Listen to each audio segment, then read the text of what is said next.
Good morning friend, welcome back to our channel study with Suchitra. तो जैसा कि आपने वीडियो के टाइटल में देखा कि आज हम बात करेंगे थर्ड स्मॉलेस्ट कंट्री के बारे में। ऐसी कंट्री जो मोस्ट ओबीस कंट्री की लिस्ट में आती है। अर्लियर ये कंट्री सेकंड रिचेस्ट हुआ करती थी, लेकिन अब ये पुअर कंट्री के लिस्ट में आ गई है।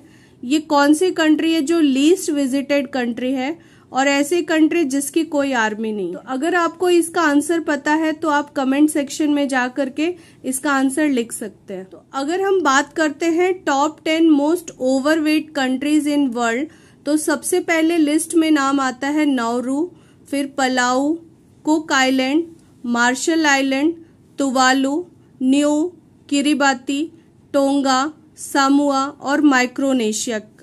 तो आज हम जिस कंट्री के बारे में बात करेंगे वो है नाउरू। नाउरू का ओरिजिनल नेम है रिपब्लिक ऑफ नाउरू।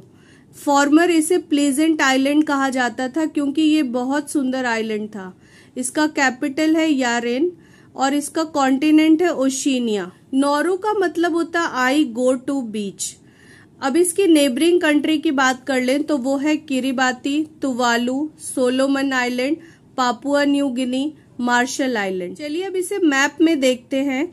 तो ये है नाउरू जिसका कैपिटल है यारेन और इसकी नेबरिंग कंट्री है Marshall Island, Kiribati, Tuvalu, Solomon Island, Papua New Guinea और माइक्रोनेशिया। तो इसे थर्ड स्मॉलेस्ट कंट्री कहते हैं क्योंकि इससे दो कंट्री ही बस छोटी है जो है वेटिकन सिटी और मोनाको।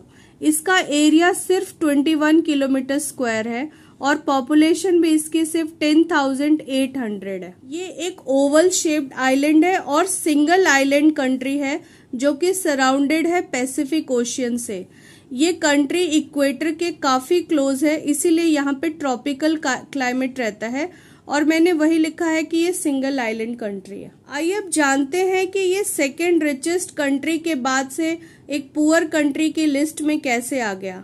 तो सबसे पहले नाउरू के ऊपर कंट्रोल था जर्मनी का, लेकिन वर्ल्ड वॉर की हार के बाद उस नाउरू पे ब्रिटिश, ऑस्ट्रेलिया और न्यूजीलैंड का कब्जा हो गया। बाद में फिर जापान ने इसे ओवरटेक किया एंड वर्ल्ड वॉर 2 की हार के बाद अगेन इसके ऊपर कब्जा यूके, ऑस्ट्रेलिया और न्यूजीलैंड का हो गया।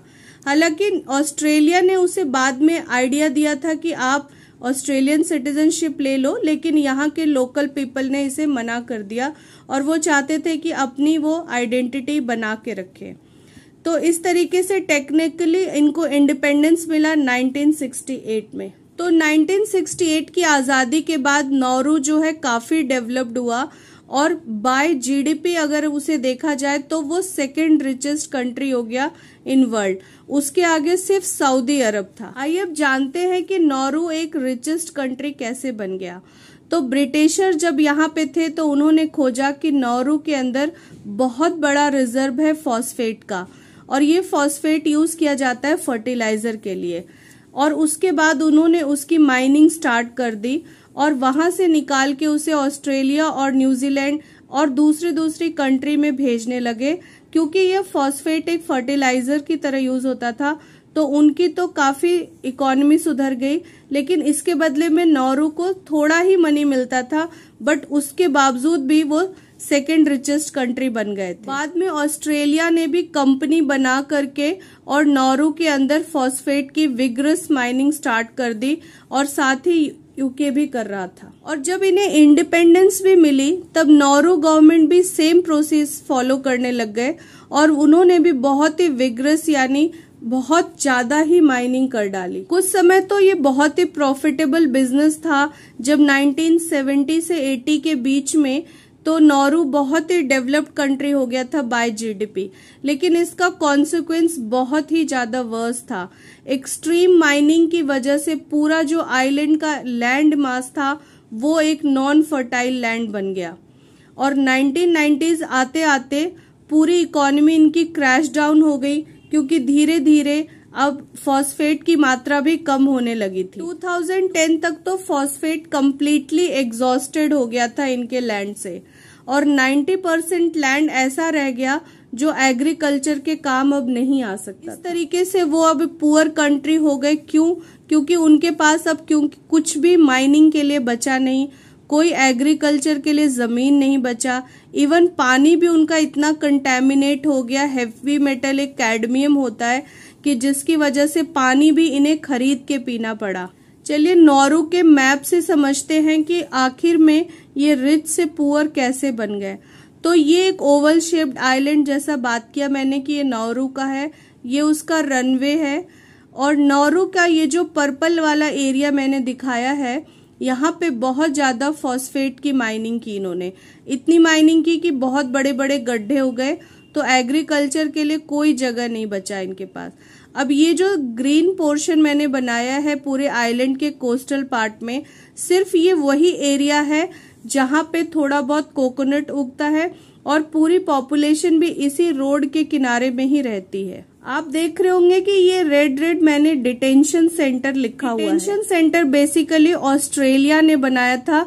इलीगल इमिग्रेंट्स जो ऑस्ट्रेलिया में आते थे तो उनको वो नौरू भेज देता था, बदले में नौरू को कुछ पैसे दे देता था, लेकिन उसकी वजह से यहाँ पे काफी ज्यादा दिक्कतें हो गई, उन्हें खाने पीने तक के लिए भी मुश्किल हो गई। आइए अब जानते हैं कि ये दुनिया की मोस्ट ओबीस कंट्री कैसे बन गई। तो पहले ही हमने बात की कि यहाँ के पीपल जो थे जीडीपी की वजह से बहुत ही ज्यादा अमीर थे, उन्हें कुछ काम नहीं करना पड़ता था, उनके पास बहुत पैसे थे, तो उन्होंने जंक फूड और प्रोसेस्ड फूड खाना शुरू कर दिया। इसकी वजह से भी ओबेसिटी हो गई। और एक और रीजन है क्योंकि माइनिंग इतनी ज्यादा हुई और कोई जमीन फर्टाइल बची नहीं, तो इनके पास खेती करने के लिए या ऑर्गेनिक खेती करने के लिए कोई जगह नहीं रहा, तो फिर इनको बाहर से कैंड फूड इंपोर्ट करके मंगा के खाना पड़ा और ये प्रोसेस्ड फूड खाने की वजह से भी इनमें ओबेसिटी आ गई।